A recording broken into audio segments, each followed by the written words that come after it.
Hey, good afternoon, everybody who's on. We're gonna hang out here for probably another minute or two. Give everybody a chance to jump on, and we'll get started.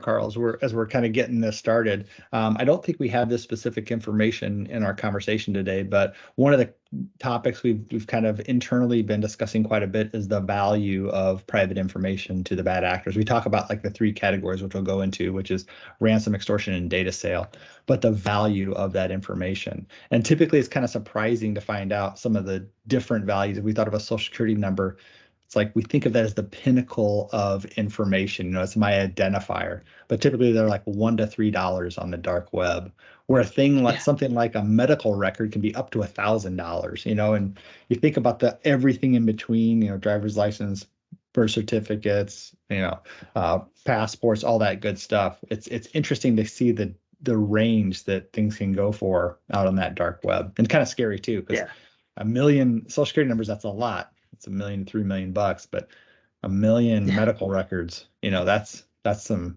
real cash. yeah. That's the some of the surprising things that you start to look at, and it's how valuable you think it is, and how readily available it is. And passwords are a great one. Just that's one we've been having all the time, is just because you think it's maybe it's a long, you think it's a complex password. Well, it's the software doesn't have the mindset that people do to really think about how to oh, it's hard to guess because it has some numbers and it's really long. And well, if it's got a lot of sequential letters and numbers and everything in it, it's the software can get by it in seconds. Yeah, yeah. And then you get to the simple form of that, of like password reuse, which we'll probably talk about. Like, I got a super complex password, but I use it everywhere. And you're like, well, Yeah. yeah, but xyz.com got hacked. Now it has your password, and AI is really smart. It can figure out all those links to your other accounts pretty quick. So, yeah. Yep. Yep. All right. So one more person just hopped in here. I knew we had a couple last minute signups, so wait one more minute.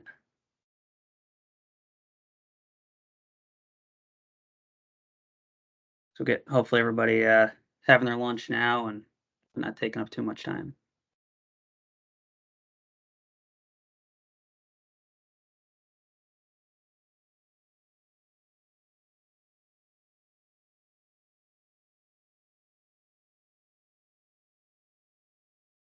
All right, you ready to go, Jim? Get Let's do started. it. All right, awesome. Well, thanks everybody who's on for joining. Appreciate it, especially any current clients, anybody who we have who's on watching. Definitely appreciate it. As a um, kind of a forward for you, everything that we're going to talk about, you guys are either covered or more than likely exceed for everything we're going to cover here today. But it's definitely some good information. We've got an awesome resource here, Jim, from our security team. But again, for those of you who don't know me, don't know our company, we're NUage Wireless, based out of Tunkhannock, Pennsylvania. Also have an office down in Delaware, so we kind of service that Mid-Atlantic region. And we're a complete IT solution provider. We provide IT services from A to Z. Not really a sales call, so I'm pretty much going to end it with that. Anybody wants any more information, my contact will be at the end of the webinar. Um, I'm also going to be kind of in the background on this one. I know a lot of you listen to me all the time, so give somebody else a chance to speak. I am going to be monitoring the Q&A though, so anybody who has any questions, comments, anything like that, feel free to submit a question in the chat. And then if once the time gets to it where it's either relevant, things like that, don't forget, just throw it in and I'll bring it back up for you guys. We've also got some giveaways, some electronic, bigger giveaway at the end we're going to announce, so stick around to the end. We're going to be doing a drawing for that.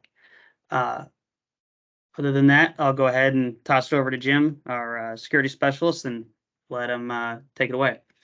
All right, thanks, Karl. And yeah, you won't want to miss that gift. Karl let me know what it is, and I'm not going to spoil anything, but it's pretty cool. So I would stick around if I was you. So all right, so let's jump in, right? Cybersecurity, we talk about it all the time, and we get this feeling of what it includes. The original definition was protecting systems, networks, and programs from digital attacks, and that was very relevant for a long time because bad actors were just going after systems, right?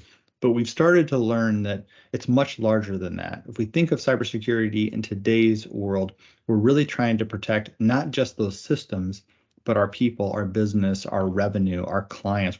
The circle has grown significantly.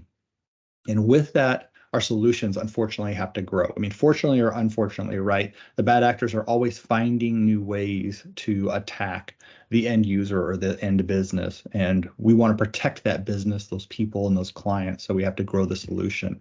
Now, when we talk about that holistic approach to that larger problem, when we say cybersecurity, almost always people jump right to the tools. What do I use to put the wall up between the bad actors and myself to disrupt those activities, the techniques we're going to go into today?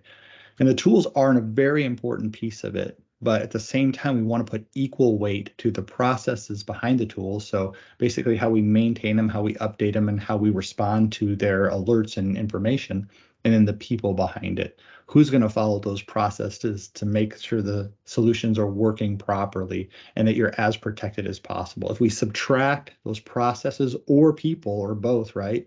A system that's deployed tomorrow will start to decay, unfortunately, because it requires those updates. And who's it going to talk to? We don't have the process and people behind it. We say that a lot just because oftentimes we think, hey, a tool is great, and the tools are great, but the process and people behind it are equally important. We'll also say there's no really great cyber solution without a great recovery solution. So business continuity disaster recovery, BCDR. How do you ensure that you're always in charge of your restoration? We never want to hand that over to the bad actors. Not only does that kind of force your hand on the payment side, it can be very disruptive. And the facts are data isn't always restored. Roughly 27% of the time, 100% of data is restored when a bad actor is involved in that restoration. That's kind of a scary number.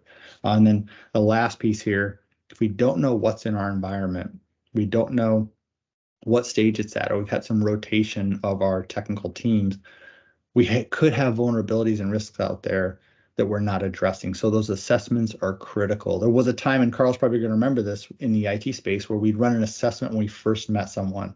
And then we would just maintain the environment because we controlled it. We knew what got plugged in, we knew where everything was, and we managed every piece of device on the network. In today's world, every vendor that we work with, whether it's HVAC or fire or something else, they want to plug things into our networks, and they don't always tell the technical team, and they don't always tell the business team. So having continual assessments done on your network to make sure you are sure what's out there is a really important piece in that holistic step. Now, we're going to jump into a couple terms here that are important, and they've added some relevancy between a couple of them over the last year or so. So attack, event, incident, and breach. And we kind of say them in that order, right? Attacks happen all the time. We're all being attacked. If you have an email address or you get on the internet, you are being attacked, whether you like it or want it or not. Bad actors are constantly trying to bypass our filters, our technology, and kind of our awareness to get something to happen. But the majority of those attacks are stopped. 99+% of attacks are actually thwarted before they ever get past any system. And that's a great thing to know. Then if by chance, though, that attack does get past a layer of technology meant to stop it, we're either going to have an event or we're going to have an incident. Now, the big difference between these two is whether people are involved. If I have, as a technical engineer or technician, have to get involved to recover, to remediate, or to disable something on the network, it's an incident. So anytime people are involved, it's an incident. If the systems automatically repair themselves, it's an event. And while those sound very, very similar, in a lot of organizations, we have to report incidents, but we don't have to report events. So knowing the two differences is pretty critical. Now, the breach is the bad one, right? It's the word we never use unless we absolutely have to use it. And that's when something has bypassed technology and gotten to the data. It's recorded it, deleted it, transferred it, done something to it that made it susceptible or vulnerable to attack. So we never want to have that breach happen, but we have to know the difference between these. We have to know if we have an event, if we have an incident, and if we have a breach, and how to respond to all of those. And a lot of this comes down to our cybersecurity policy, what it requires us to report, or our industry, what it requires us to report. But just understanding the difference between those four is pretty critical. Now, bad actors are everywhere, right? And we have kind of three main categories of bad actors. The solo hacker, which was very popular for a long time, maybe in the mid to 2010 and before. Nation states, which really typically attack just other large organizations or other nation states trying to get intellectual property or some trade secrets. And organized crime, which has really developed over the last 15 years. And the organized crime is our major adversary today.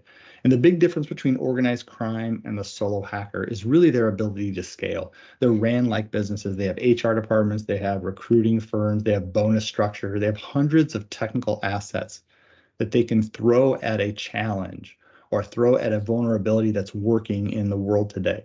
So they can just absolutely massively increase that attack vector and unfortunately take advantage of a lot of companies. So just understanding that organized crime is our real adversary is the real point here. Now, how do these companies get paid? There's three areas where these bad actors, these organized crime units, will receive revenue. Only three, right? They'll either ransom you, they'll extort you, or they will sell your data. Now, ransom is pretty straightforward. It means you have to pay the bad actors to restore access to your system. Extortion means you have to pay the bad actors not to release your information. And then that data sale really doesn't have anything to you. Maybe you had some private information or some very, very valuable information, and they're just going to sell it on the black market, for that $1 for a social security number, or maybe $1,000 for a medical record.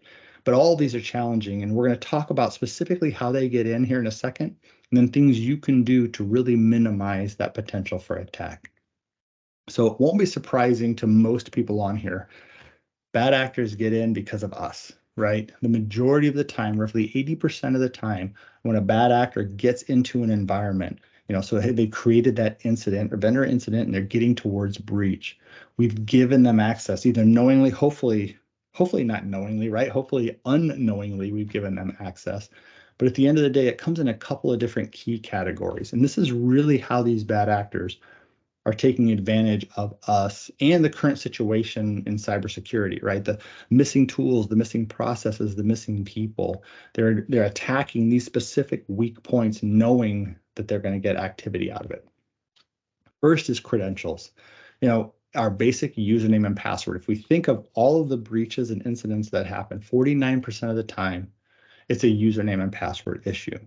Now, you've heard of multi-factor authentication. Hopefully everybody here is using it everywhere, at minimum, at least on their email systems, but hopefully everywhere.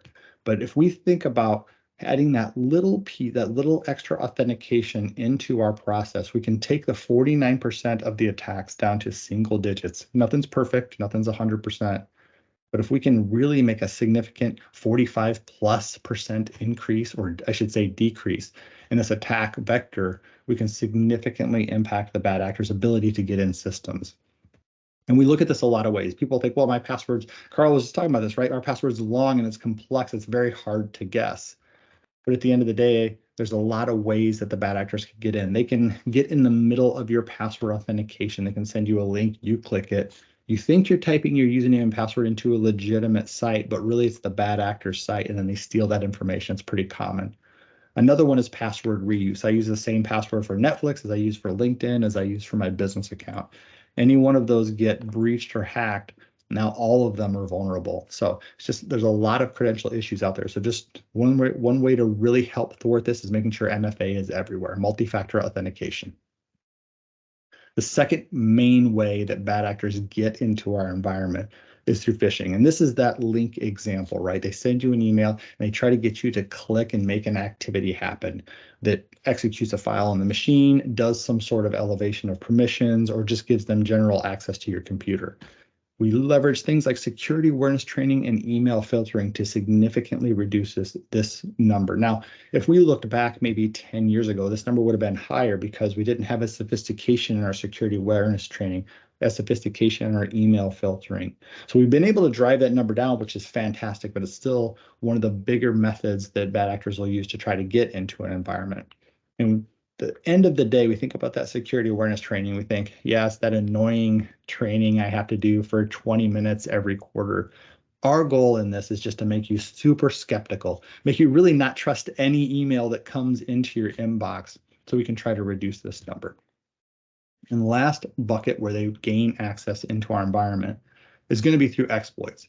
And we're just going to say these are vulnerabilities in hardware or software that the bad actor can take advantage of. And, when we think about that assessment side we were talking about a minute ago, if we get something deployed on our network, and it could be safe at the time it gets deployed, but we forget about it. Maybe we've had some IT position turnover over the last couple of years, and we have this device out there that was supposed to be doing good for our environment, but now is deprecated, right? It's been out of compliance for a long time. It hasn't been patched in a year or 2 years. It starts to become that vulnerability. We have to do patching and assessments to really minimize those exploits, because these are the big hacks that often we find out about. There's been a breach in a firewall or a wireless access point or some other device that all bad actors, then those organized crime units, will put hundreds of resources on to try and attack, find as many of them as they can on the internet and exploit those environments. So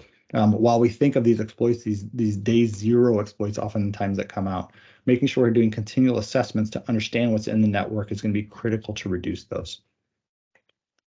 Now, when they get in, so whether they get in with credentials, whether they click a link, or whether they're just attacking a system, a hardware or software vulnerability, they're going to typically follow the same process once they get in to try to maximize that ransom, extortion, or data sale. At the end of the day, this whole process we're going to talk about, which takes quite a bit of time, is all about maximizing the money. So first things first, they get in one of those 3 ways typically, right?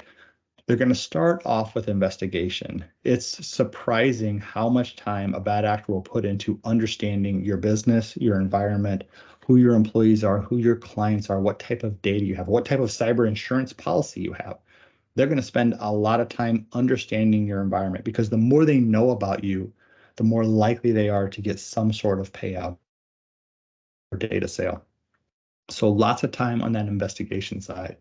Then they're going to exfiltrate the data. The idea behind that is if they have a copy of your data, they still have an opportunity to get a payment, even if we stop the attack mid-exfiltration, because there are systems out there that can see that. And they'd say like, hey, Karl, we got a lot of data running out of client ABC, right? Let's do something. Karl shuts it down. Well, they still have some of that data that they can then attack you with. So very common. From there, if they're still in the middle of that attack, which unfortunately often they are, they're going to try to disrupt your ability to recover your own environment. That business continuity, disaster recovery, manipulation. Make it look like your backups are still working, but when you go to them, you find out all the data has been destroyed, or it's backing up nothing successfully every day for the last 6 months. This is one of the more challenging pieces of this puzzle, because if they get to this attack level and they execute it, we're almost guaranteeing having to pay the bad actor for restoration, because if we can't recover ourselves, we're in real trouble, right?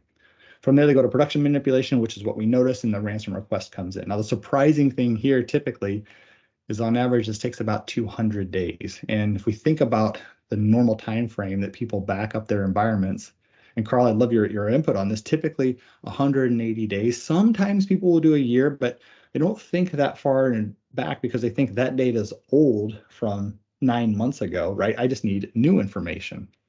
Yeah. So I don't know if you see the same thing, Karl. Yeah, that's a lot of the thinking is that it's or just meeting any bare minimum compliance or anything like that. Yeah, right. And so to think, oh, I only need data for 60 days, so let's do 180 to be safe. Well, 200 days of, we've had this attack going on. We've had the intrusion in our business, and now all of a sudden we have to do a full rebuild of the environment because we don't have any trustable data or systems on the back end. Now, the challenge we run into here is it's really easy for us to see the attacks that we stop. We can see that denied event consistently. It's unfortunately really easy to see that ransom request come in, like, uh-oh, something happens. And we really struggle to see the visibility of the attack in between those two areas, because most systems are built in two fashions. The first one is the wall, right? I'm just going to defend as many things as possible. If we think of our endpoint defenses, our security awareness training even, I'm going to block things from coming in. Or I'm going to make it available so I can restore this environment, right? We don't typically put a lot of solutions in place to see that middle tier. What's going on my network right now? And we'll go into SIM here in a second, Security Information and Event Manager, to show you how this can kind of see inside the environment on what's going on day to day. But this is our real struggle. And this is a struggle with cybersecurity insurance as well. They want to be able to see what's going on so they can shrink the attack window, how much time they're in the environment, and shrink the impact, basically reduce the amount they have to pay out as well. All right, so not surprising they do this because of money, 10.3 billion in 22. We're still waiting on 23's number. I think they're going to be coming out very shortly here, but this is just a small fraction of the cost of cybercrime. This is basically the ransom and extortion requests that were turned into the FBI for 2022.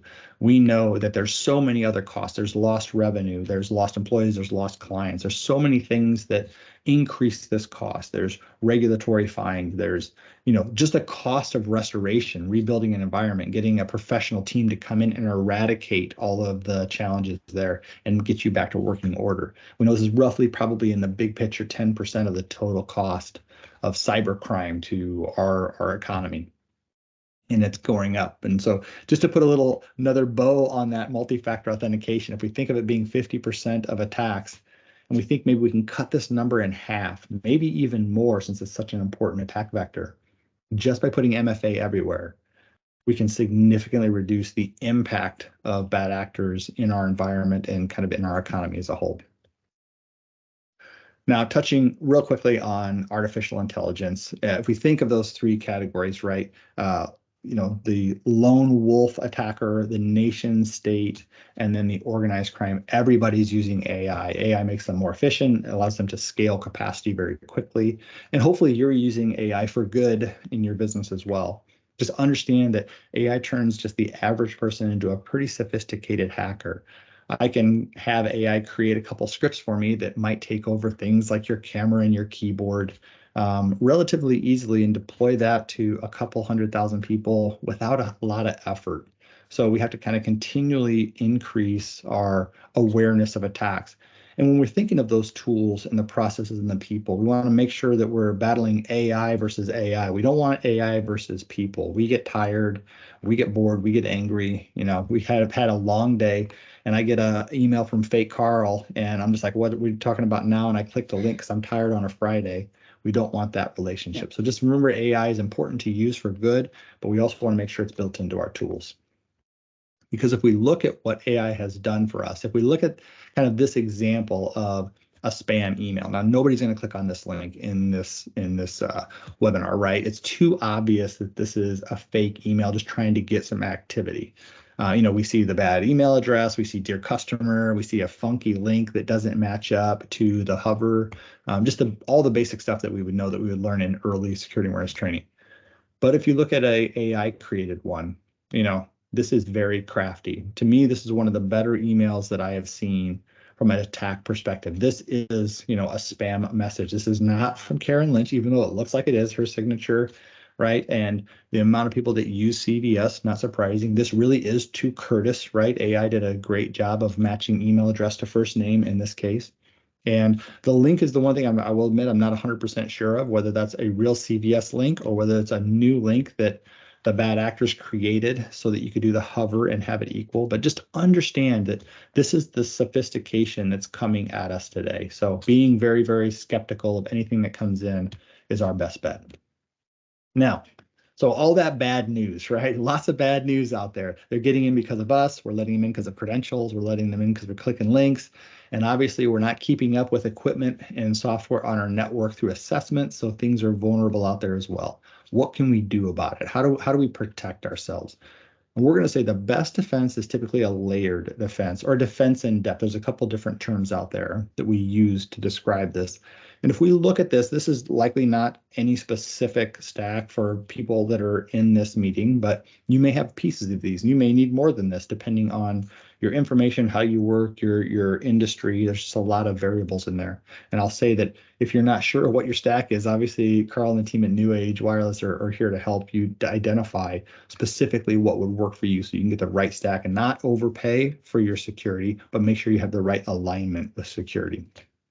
But if we think about these, right, and I think of my managed detection and response, we're going to hit on all these so we don't have to worry about the acronyms on this conversation. But if something bypasses a layer of technology, they get to that event stage, I want another technology to jump in and stop it. Just like I said, I get that email from fake Karl and I click the link, right, because I'm tired. I've created an event. Now, the only determination whether it's an event or an incident is whether Karl has to come to and save me from it and fix my system, right? But at the end of the day, I want things like my DNS filter to step in and say, Jim, we're not going to let you go to that website because we know it's a bad website or we know it's got bad data in it. So I'm going to stop it and leave it at an event to make sure it doesn't go any farther. We need those layers to pick up where some other technology leaves off. Obviously, if we go down to the bottom, we have business continuity, disaster recovery. How do we maintain the ability to recover our environments and never turn that over to the bad actor? And unfortunately, if they do attack that and are successful, we got that cybersecurity insurance. And I really think I got to change my talk track on that because it's not just for the times when we can't recover on our own. Cyber insurance can do a lot of things, right? It could help with supply chain issues. You have outside vendors who have problems. It can help if you are the breach or you are the central repository, right? The attack starts with you. You're basically patient zero and it attacks your clients. There's a lot of reasons that cyber insurance may get involved that doesn't involve basically your inability to work. So lots of challenges out there. But we never want to have to go to that if we don't need to. So obviously putting a layered defense in that can pick up where the technologies leave off is the critical step here. Right? If we're going to go into each of these technologies just for a few minutes each at the most, just to give you an idea, the idea isn't to become experts on this or know whether you need it or not. That's for Karl to help you figure out. But at the end of the day, just understanding that these are technologies out there meant to help you and what they can do. First is going to be managed detection and response, commonly called MDR, right? There's a lot of acronyms on this screen. Antivirus is the old term we used to use, and that would stop known viruses, known bad actor activities, right? Basically known threats. And if we think about what's a known threat, well, back in the day, right, when an attack would come in, it would have a specific signature. And the antivirus would say, I know that's a bad file. Whatever its name is, because of the signature of the way it's executing, I'm going to go ahead and stop that. Perfect. It worked really well for a long time.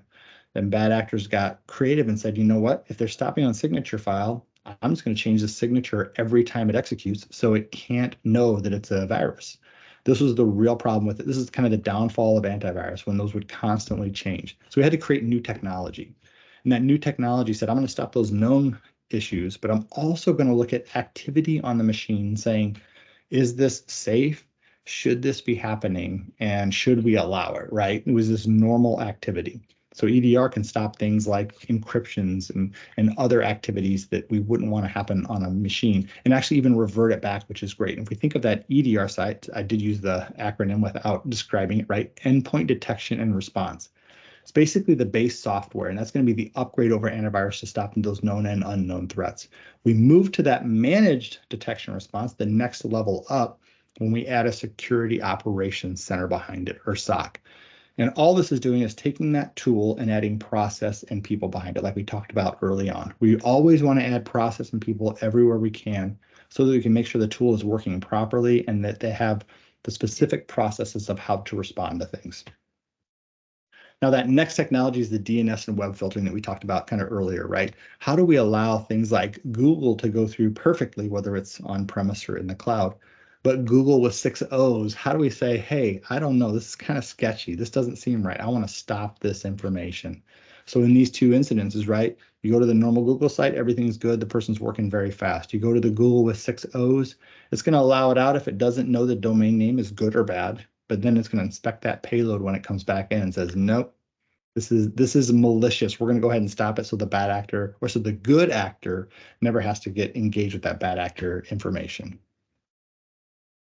Next is security awareness training. If we thought of a couple things that can be most impactful to businesses, For probably the least amount of money, Karl, I would say, is security awareness training and multi-factor authentication, which is going to be next, right? Security awareness training. How do you keep people very skeptical of emails coming in and of the new attack? You know, the next attack might not be email, it might be some other attack. And we have to have awareness of all of these different vectors that the bad actors are trying to get in, because again, they're very creative, they're very smart, and they're really good at their job. So how do we continue to educate people on these types of attacks that are out there, and then test to make sure that that training is working? Because if we look at basically this email, right, which we're not going to click on, versus this one, which a lot of people will click on, the only thing that's going to stop us is just that gut feeling that I'm not supposed to click things. I better really double check and make sure this is real. So moving forward, right, the security awareness training is super critical. Another technology. Go ahead. Yeah, jump in. Sorry, just to chime in there. I know that that's one thing that we kind of always hit upon, and we talk about that layered approach is, you know, we can do everything from there out of your network, wherever you're in the office, out of the office, to protect you and your network. But again, we're not gonna stop you from clicking that mouse button or from browsing to that web page. So that awareness piece is a big part of it. Yeah, you know, and I think a lot of times we overlook this and say it's like I kind of mentioned earlier, right? It's boring. It's like I got to do this again, and you're like, this has probably stopped more attacks than almost any. I mean, I guess you could easily say that some of those barrier walls stop millions of attacks, right? But this is a significant piece to having success in cybersecurity from the good guys' seat. So, because what do we say? They got to be, you know, we got to be right 100% of the time. They got to be right once, you know. So it's that vigilance. So great point, Karl. All right, so that next technology, and access management is something that doesn't get enough love. You may have heard of zero trust or privileged access management, but the idea behind this is when we used to have team members that would get access to data, they would have access all the time, you know, so we'd give them access to the HR folder or the HR drive. And at any time when they would be on the network, they would have access to that system. If we started saying, well, let's make it a little harder, let's kind of validate that Kai, as the office manager, should be accessing the HR or finance versus general storage. First things first, let's make sure that Kai has the right username and password. Let's make sure that Kai's using the right computer. This is a big deterrent, right? Because bad actors on a different computer that have the username and password now can't get to the data. Right? That they're on the right network. This, you know, helps stolen machines. That they're either VPNing in or on the local network. And here's the key one, that they might be using the right application. If I only can access my HR data from a specific application, I could tie those things together. So it's only available when that application runs. These are kind of getting into some pretty advanced technologies to stop bad actor activity. But when we think about sensitive data, the first step is, number one, identifying it. Like, where's our HR information? How do we protect it? The second step is, how do we give access to it so that we can minimize the spread of this data if something were to ever happen? Access management can help us with that process. Now, probably one of my favorite topics to talk about, and it doesn't get enough love, is SIEM and SOC. So Security Information and Event Manager plus the Security Operations Center. So the SIEM is the tool, right? The SOC are the process and the people behind it, making sure it's working properly. If we look at these devices on the screen, right, you may have some, you may have all, you may have more than this, but each of them are going to send information to something when an event or an issue happens, or just a general process happens, right? It records information and security events. So at the end of the day, we want to make sure that we know when anything happens on all these, but it's very hard to do when they're independent. So what we do is we centralize the solution and have all of the logs and events put into one repository. This allows us to correlate, to understand where everything's at, to record them. So if somebody does breach a security appliance and wipes all the logs, that we have a copy of it already on some other system so we can do our forensic investigation. Really important piece of making sure we know that middle attack, that part where we have bad visibility in between the attack and the ransom request. SIEM helps us see in the middle, because it'll know things like, I have an attack on a SaaS application and a workstation at the same time. I might have a breached user. So I need to have quickly respond to this, because if we let that go on for 200 days until we see the ransom request, we're in the worst possible position. If we can stop it minutes into the attack, we're in a much, much better position. We've probably been able to isolate and protect data, but at the end of the day, the faster we can respond, the faster we can isolate and fix the problem, the better off we are. Now, how this looks in a real world example. So a small business, 25 users, 5 sites, 3 servers, a couple of SaaS applications, right? We think of the sheer volume. In today's world, this environment is going to create about 430 events per second, or information logs per second, way more than any person can filter through, monitor, or any way be effective at trying to protect. So that's why the SOC comes in really handy. Now, in a real instance, if we saw this where one of your users logged into Microsoft 365 from LA, no big deal. It's going to log that event to the SIM. Nothing happens because it's normal activity. At the same time, within minutes of that login, another user logs into that same account, but from another location. We'll call it the UK. This is a problem. And just talking through this, right, we all know it's an issue, but if we don't have something watching for this, it still happens and it's successful, which is the scary part. But it's going to log that event, but then the SIM is going to say, hey, impossible travel just happened. There's no way for a user to log in from LA and UK at the same time. We have to do something. It alerts the Security Operations Center to change password, disable account, and notify that user. And again, we take something that could have been massively impactful to our organization, reducing it to activity within minutes. Yeah, Now, I'll chime in there just for any of our current clients on there. I know it's one of those things we don't always want to know your vacation plans, but I know we've had a lot of those instances where we end up blocking a user because, oh yeah, we're on vacation this week and logging in to do some remote work from Mexico or the UK, wherever it is. So one of those things we see that all the time, and it works. Yeah, it's fantastic. It's like the credit cards from the old days when you would go on vacation and not let them know, and then you get all your purchases blocked, and you're like, oh, I forgot to call and let them know I was traveling for the first time in 3 years. Same thing here. Yeah, super helpful to let especially when you're leaving overseas, especially. That's really because there may be regions, there may be times where we're geofencing, basically making it so that only certain regions can log into a system, and you may go overseas and just not have access. So great point. All right, so hopefully the last chapter, because we never want to have to turn it over to cyber insurance, but we talk about business continuity, disaster recovery, and oftentimes it gets really piled into that cybersecurity conversation. But obviously the disaster recovery came up for a lot of other reasons: equipment failure, building failure, region power failure, lots of reasons we may have to go to the business continuity and disaster recovery plan, right? How do we recover our company, get back to operations when a disaster strikes? And again, that disaster could be something natural or it could be a cyber attack, right? Now, the first challenge we'll typically run in with BCDR is where's your data?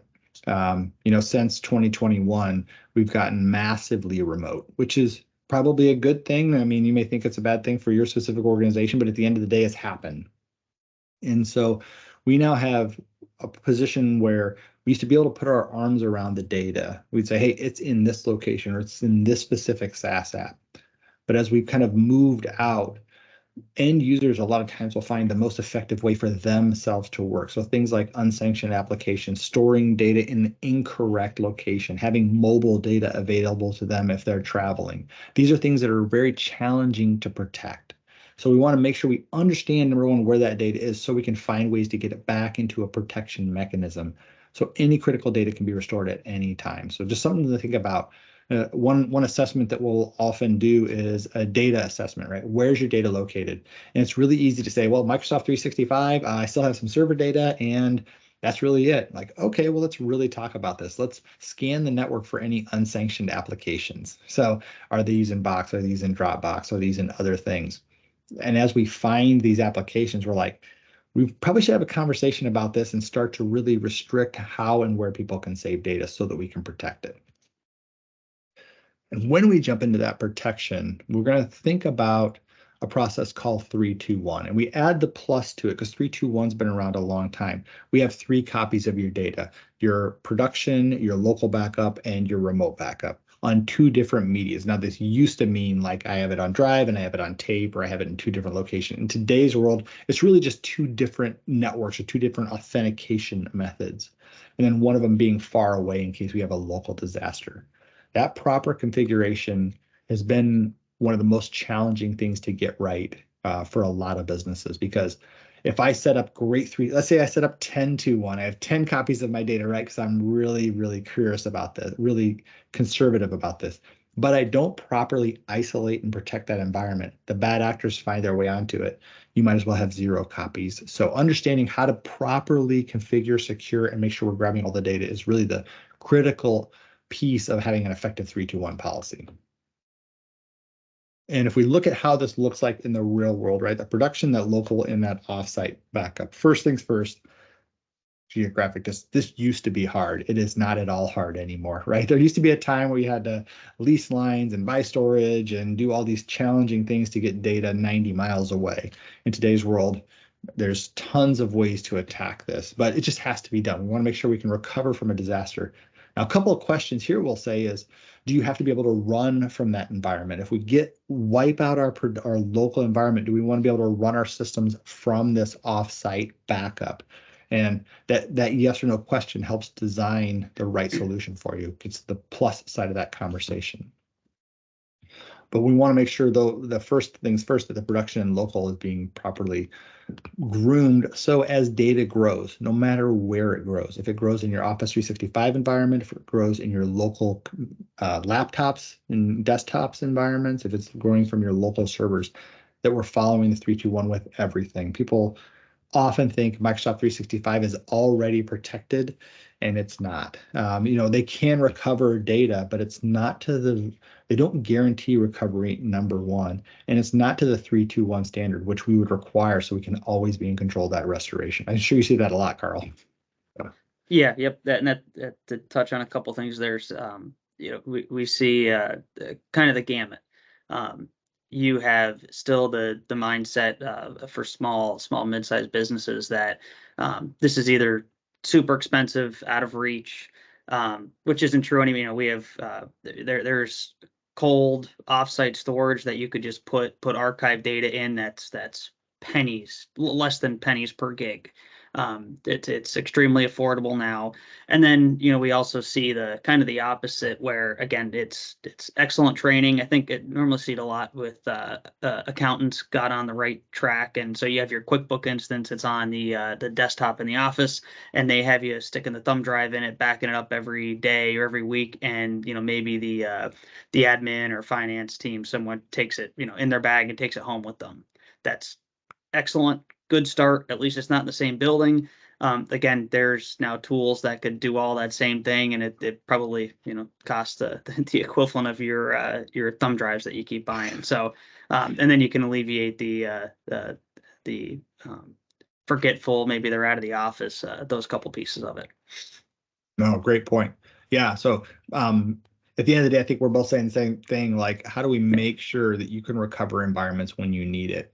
And I'll also say, how do you make sure you can recover it in the time you need it? When we think about the rest of these steps, right, we want to make sure that growth in data spans all three. If there's a breach on a network, we got to make sure that data is safe, that backup data is immutable, basically meaning it can't be deleted, right? And there's a couple different technologies. You may call it air gap. There's a few different ways to use this term. But at the end of the day, the bad actors cannot destroy the data. And that's the really important piece here, because if they can, then we're paying. If they can't, then at least we can rely on our system to recover. Now, the last piece really to talk about a good 3-2-1 is, will it respond in the time frame I need it to? And I got a little story we tell about a customer that we had at an MSP a few years ago. We came in after they had been breached. All their servers were encrypted, and they had what they thought was a great 3-2-1 solution. They had all the backups. They were all functioning. As they started the restoration process, it estimated around 90 hours to complete. And they said, well, our requirement is to be back up in 24 hours. That's not going to cut it. We didn't design this to do what we actually needed. So they paid the ransom. They paid a lot of money, hundreds of thousands of dollars to recover this data. They got the decryption key. So everything went to plan. And as they started the decryption, it ended up taking almost to the day, a minute, 90 hours to decrypt all of the data. So a lot of times we'll think, oh, if I pay the ransom, I'll instantly be back in business. But they have to decrypt the data just like they encrypted the data. So that understanding what your recovery time needs are very important to make sure we have successful recovery. So as we're kind of wrapping up into the last piece of this, we think about a couple things. One is, what are the main technologies to protect a business? And if we said these 6 technologies help us fall into 3 categories. Number one, are we following best practices to be as secure as we can be in a reasonable footprint, right? Are we following technologies that help us get the lowest cybersecurity insurance policy as possible? And are we starting to go down the road of compliance, whether we are in a compliance industry right now, or whether we think one of our industries may be regulated at a point? A lot of these things fall in and kind of help each other. We think of the 6 core cybersecurity requirements going to be first having an incident response plan. What do I do if something happens? Whether I have an event, incident, or breach, how do I respond? Because we know that when these things happen, it's super challenging, right? It's scary, it's chaotic. We're trying to figure out how to communicate, what to say to people, how to recover the business, but not destroy forensic evidence. There's so many things involved. By having a plan, you know step by step what you have to do to protect your business, protect your people and your clients. Everything else is technology. Go ahead. Yeah, sorry to touch on that point of the response plan. With anything, any planning in IT, whether it's policy, incident response plan, kind of that same business size doesn't necessarily matter. We have some small businesses who, this is a 1-page document, so everybody's on the same page and understands what's going to happen if, that small chance that there is a possibility of it. If it happens, what's going to happen? We have some clients who are in a, heavily compliant field, multiple networks, all different things into each other in the background, and remote workers. That's a much more complex policy and disaster recovery plan and things like that. So it doesn't have to be to that scale, just a simple, at least for to start something on paper that makes sense. Everybody's on the same page, and you at least discuss it so it's going to take a day to get that information stored, or we could just flip over and use this platform and the cloud-based. Yeah, great point. I think a lot of times just having those first 5 steps, right? I mean, is really critical. Like, who do I contact? What do I say? Does my insurance provider require me to put them on notice anytime we have an incident? Those kind of things, just to understand, like, what are the first few steps that I engage with to start solving my problem? So, no, Great point. Yeah, then the rest of them are tools, though. If we think of like putting that good wall up to protect against all these bad actor attacks, the managed detection and response, having that endpoint solution that has the process and people behind it, and then the advanced tool to stop known and unknown threats. We look at things like multi-factor authentication everywhere, security awareness training for everybody, including the owners. That's one thing we get a little pushback on. If you're in this category, I'm sorry if we're calling you out, but a lot of times the owners will say, I don't want multi-factor authentication, I don't want security awareness training, but I want it for everybody else. Well, it's kind of an thing with cybersecurity insurance vendors anymore. They want everybody to have it, and the owners should definitely have it too. So, SIM and SOC, how do we see that hard to see layer? How do we know when someone's in the environment elevating privileges, trying to exfiltrate data?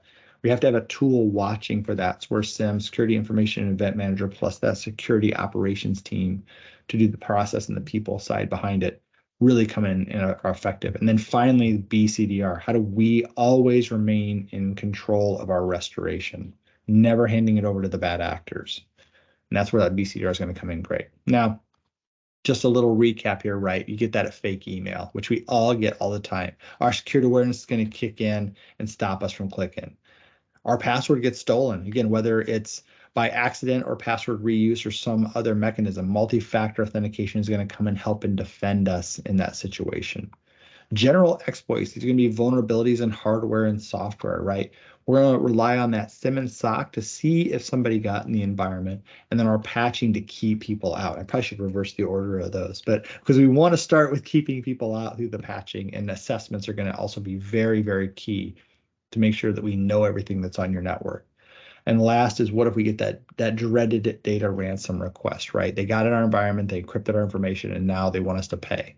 We're going to use a great business continuity disaster recovery solution that matches our business needs to restore access to our information. Now, wrapping this all up, right? Kind of 3 key points that we always like to talk about whenever we're saying cybersecurity, and we'll just throw them all up there. First is, we're all targets. Doesn't matter if you're a 1-person company or a 5,000-person company. We're all being attacked all the time. They don't really care who you are. They don't care who we are.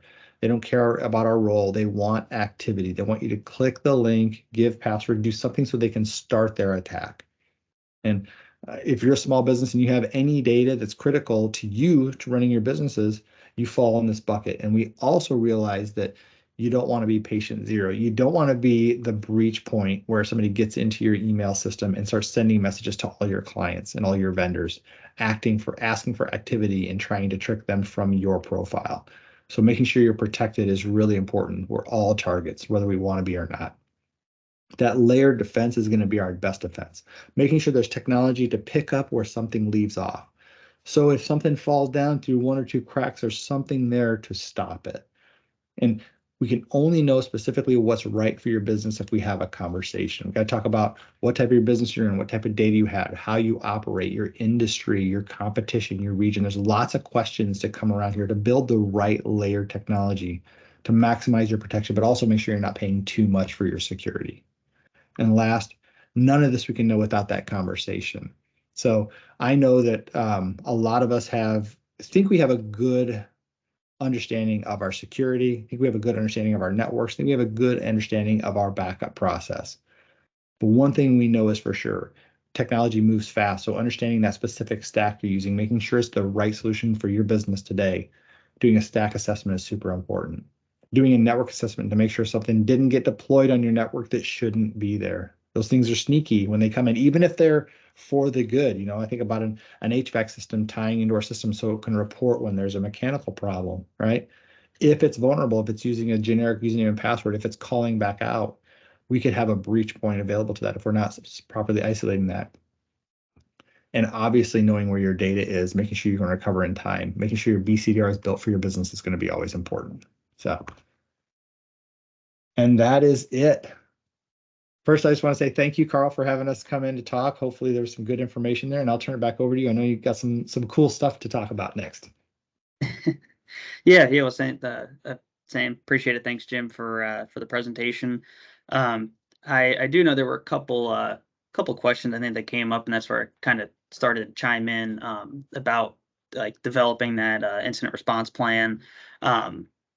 That's something that your business leadership should be involved in, and again, it doesn't need to be a full day drawn out process. At least start by getting something on paper, and then knowing where is your data, what data do you use, is it all software cloud based, is it on premise, finding out at least where those things are, in order to get a good response plan created.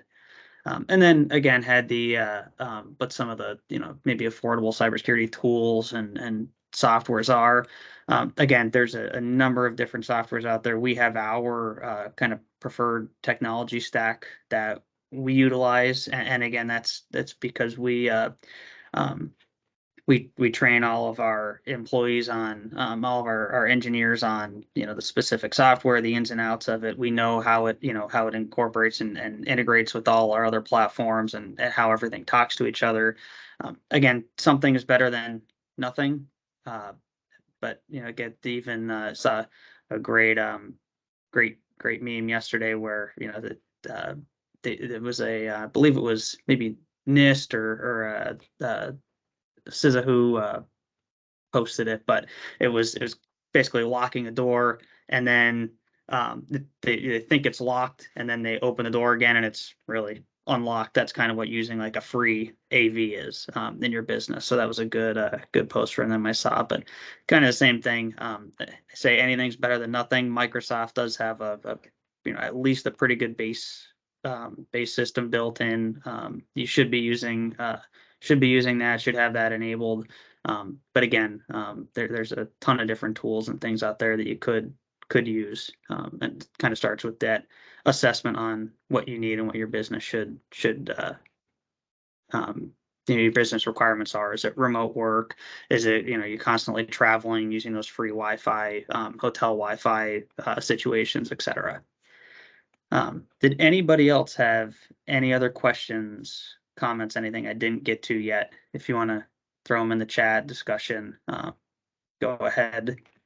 And then I also posted in there those three electronic giveaways that I had for you guys. So that 30 ways to protect your business self-assessment. That's an excellent tool to just kind of quickly look back, reflect, literally check box what you have, what you think you have, maybe write down some questions on it. And then what you don't have, there's descriptions on the couple ending pages to it that kind of defines again what they are. That second giveaway, the ABCs of cybersecurity, they're again really good. So all the acronyms that Jim was kind of throwing around today, it's hard for us being tech and involved in tech all the time to not say EDR, MDR. But that kind of goes through and outlines a good example of what kind of the threats are that are out there, what they do, how they work, and then some of those remediation tools, techniques that we use. And kind of off the cuff, not really related. That third giveaway, it's cutting those frustrating IT costs. There's a lot out there that you can look back on in your business now to really take control of your IT costs in general, whether it's duplicate licensing, anything down to who are you paying for internet, what are you getting from it, how are your speeds, what do you need, just a good overall informative piece. And then the big one, so we had a couple toys sitting in the office here that we kind of threw into the hat at the beginning, and the one that was chosen was a Microsoft Surface Laptop Go. So we've got one of those we're going to give away. I just took a snapshot before the thank you slide of everybody who was in the meeting. So we'll throw it in one of those random generators here after the meeting and pick the winner on that one. And then we'll contact you via email and send it out to everybody. So we know who won. Same, we also recorded this. So if you want to share it, anything else to coworkers, friends, business networking individuals, that'd be awesome. But I haven't seen anything else come through, so I'm gonna go ahead and call it as nobody else has any other questions, comments. Again, that's my direct email. For some of you who do have my email, that they go to the same place, just characters much longer form the type on the on the screen. So they both go to the same place. Nothing changed. That's our office phone number. So if you guys have any questions, comments, feel free to reach out to me via email. Yeah, other than that, you guys have a good rest of your day. Appreciate the time everybody put in and sticking until the end. So thanks, guys. Thanks, Karl. Thanks, everybody. Yeah, appreciate it. Thanks, Jim.